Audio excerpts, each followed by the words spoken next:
Hi there, everyone. My name's Xavier Liu. I'm one of the Interp coaches here at Bellarmine College Prep. And today our presentation is all going to be about blocking. This will be part one in a 4-part series on blocking. This first part is going to be split into 2 sections. The first section will just explain what blocking is. We'll also be talking about specific examples of blocking. Part two of the first part will also be going into more specifics on blocking generally, so another more of those specific terms. Afterwards, part two of blocking will have event-specific blocking instructions as well as things that we ought to pay attention to. And then the last part, part three of blocking, will all be about trying to clean up and improve our blocking as a whole. So without further ado, let's get started with the first part of blocking. So first of all, what is blocking? Blocking is how the performer uses the space around them to transform the audience into a specific scene within their speech. Blocking, while it does tend to be most associated with the physical actions that a performer does in their speech, it's a lot more than that. So, blocking doesn't just include the space and physical actions, blocking also includes tempo or pace, timing, shape, focal points, morphing and popping, eyes and facial expressions. There are also a bunch of other types of blocking out there, and again, we'll go over a lot of that in these video series. So the types of blocking is sort of introduction to the terms, or stuff that you'll be hearing when we're practicing and working on our blocking. So pacing and timing. First of all, pacing and tempo. How fast or how slow you say your lines, those matter. So, for example, if you're doing a DI and your character is being rushed to the hospital after being stabbed, you're probably talking a little more quickly than you would be usually. Another example in a DI, if your character's father just passed away or just died, you're slowing down a little bit more. Perhaps you're stuttering. Perhaps you are finding it difficult to say your lines because you're in this grief, right? So how fast and how slow you say your lines matters.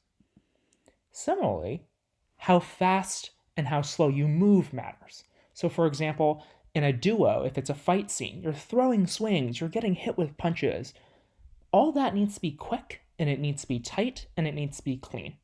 Okay, so that's an example of more faster sort of blocking. Another example is if you take the prior example of how your father, perhaps your character's father just passed away, perhaps you're a little bit more deliberate. You're a little slower to reach out to perhaps touch your loved one's hand. Or, perhaps this is you getting married at the altar and you're a little bit more deliberate. You're a little slower to reach out and grab your loved one's hand. Okay, so that's pacing and tempo. Use pauses to your advantage when you speak and it's a slower sort of scene. Don't rush it. Take time and actually bring us into the setting in which this takes place, right? Don't rush the scene. Use pauses to lead you, to get you from one line to the next. Next is timing. So how long you stay within a specific form of pace matters, right? How fast you're talking, yes, that matters, but how long you quickly talk, if that makes sense, also matters. Similarly, if we take the example of your character's father just passing away, yes, how slow you say your lines matters, but how long of a length in which you stay slow also matters. You should always be asking yourself, are you rushing in and out of transitions? Do I feel like I am speaking too quickly when my father is dying? Or after he has passed away, am I still at the same pace or am I slowing down? You want to make sure that we aren't rushing those transitions. Similarly, if this is like a duo or an HI, right? How long after your partner says something do you wait to react to it? Is it more of a slower react? So, for example, if character A says, I'm pregnant, and character B is sort of like slowly reacting to that, right? How long is that slow reaction, right? Or is character B completely surprised and elated that character A is pregnant, right? So, how long of a pause that matters too. An example, if the piece is all about a school shooting, how long should the character stay in an entranced space after they find out that their students were just killed, right? That timing matters. We need to make sure that we're not stretching it too long, but at the same time, we're not rushing it, right? You don't want the energy to sort of die off and dissipate, but you also don't want to, you want to be able to milk the moment. Posture, popping and morphing. So the first thing we're going to talk about in this slide is posture. We want to make sure that all of our body postures with each character is distinct and unique. No one character should have the same body position, and consistency is key. So the same characters should have the same posture throughout the speech. They shouldn't be sort of blending in or sort of blending into each other. Similarly, none of your characters should be overly slouched over. The reason for this is because if your body is slouched over and you have multiple types of these characters, it's not clean to be popping into them. You don't want the judge confused about which character is which, okay? The other reason why you don't want to be slouched over is because if you are overly slouched over, there's a tendency for you to drop your head. And we'll go over this as well in the slideshow and in the following series on video on blocking, is if your head is tilted down to the floor, the judge can't see it. And they can't judge and interpret based on what they can't see. Exactly my next point. Remember that your head shouldn't be tilted downwards toward the floor such that the judge can't see your face. The next thing that we're going to be talking about is pops and morphs. Pops. They're more so used for duo, HI, and POI. Morphs, on the other hand, are more used for DI. Pops are sort of the faster transitions between each characters without a lot of space in between positions, right? You want to be moving from character A to character B in a tight and confined space.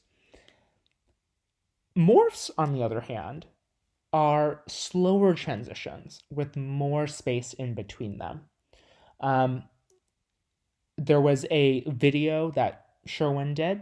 If you want to check out that specific video that talks about how to refine and how to better handle your pops and your morphs, please make sure we check that out. Pops and morphs are super, super, super important within your speech, and they need to be consistent with each character, similar to posture here. Okay, you don't want the judge confused about what character that you're popping or morphing into. And again, please refer to Sherwin Lai's recorded video and recommended YouTube video about popping and morphing for more tips. Another super important thing about pops and morphs is to make sure that we keep it clean, right? Cleanliness is super important throughout Interp. You want to make sure that you not only have good posture, but your pops and your morphs are super tight and super clear, okay? You don't want that judge confused about what character you're moving into or you're morphing into. Next up, we have facial expressions. Facial expressions are super, super crucial towards good blocking. First thing that we can look at on our face, right? Our eyebrows. Are they furrowed, relaxed, raised, right? Are we angry? Are we neutral? Are we questioning, right? Every single time, what you want to be doing is asking yourself, what sort of emotions do I need to portray? And how can my facial expressions, particularly my eyebrows, reflect this? Another sort of example. Our forehead, is it creased? Is it smoothed? Are we relaxed? Are we concerned? Our mouth, are the edges or tips of our mouth curved upward or downward? Are they tight?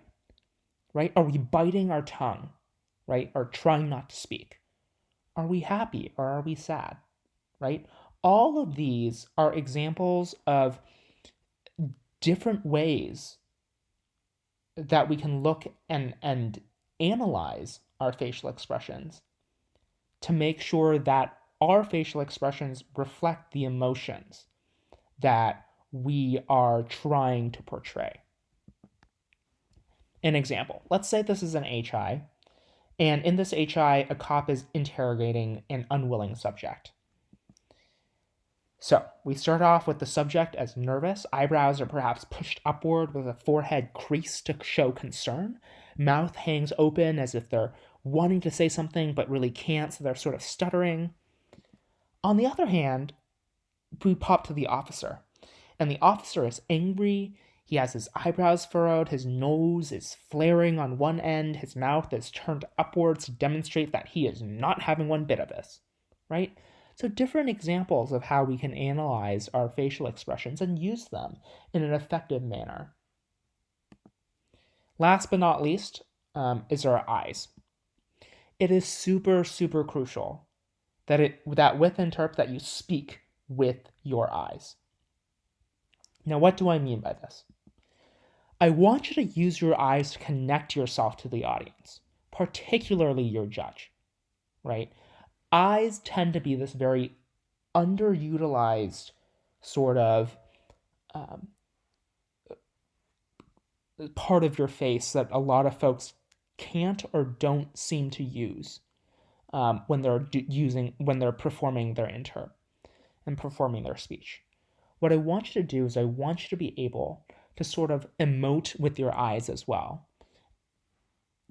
Next, use your eyes to react to what another character or what your partner is saying, right? So again, taking that example with the duo where character A tells character B that they're pregnant, right? Character B reacts in some sort of manner, right? For example, let's say character B is super happy about character A being pregnant. Those eyes light up. The whole body, the energy sort of just lifts up into the room, right? The eyes need to react to that and emote as well. Next, what you want to be doing with your eyes is engaging them through noticing or realization. So this is exactly what I was talking about with the example that I was just given, right?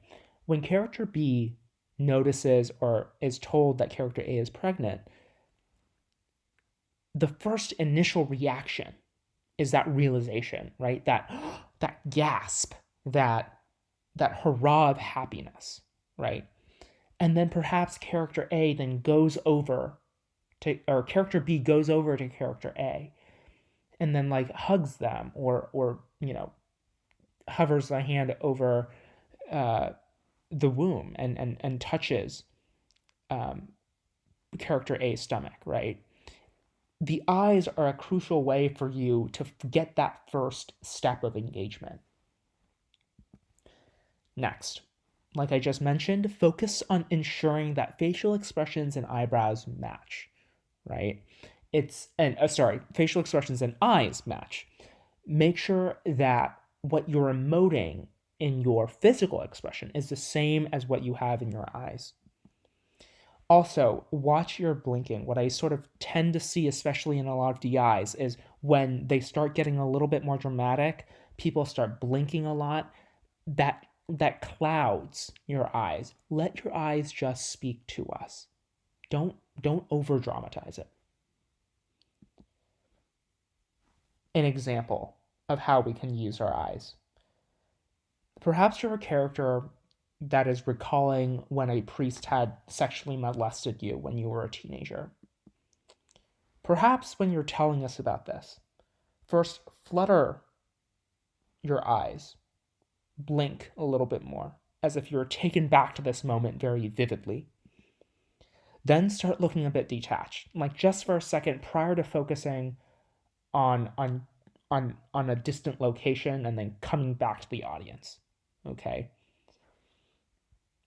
Afterwards, drill those facial expressions and eyebrows into the audience and judge, right? Start to change those facial expressions, change those eyebrows, change your eyes, right? And last but not least, let your eyes and your facial expressions go from perhaps like questioning to fear, to helplessness, to contempt at this priest for doing what they did to you, right?